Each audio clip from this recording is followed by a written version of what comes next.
से जो मन का मैल छुड़ाएगा। निर्मल मन के दर्पण में वह राम का दर्शन पाएगा। निर्मल मन के दर्पण में वह राम का दर्शन पाएगा।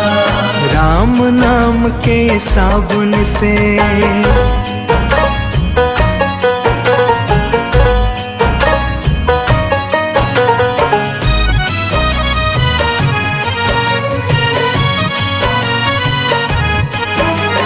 झूठ कपट निंदा को त्यागो, हर प्राणी से प्यार करो।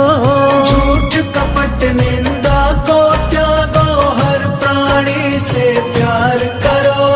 घर पर आए अतिथि कोई तो यथाशक्ति सत्कार करो।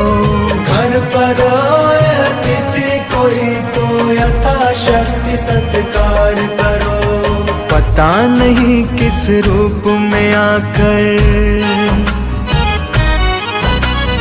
पता नहीं किस रूप में आकर नारायण मिल जाएगा।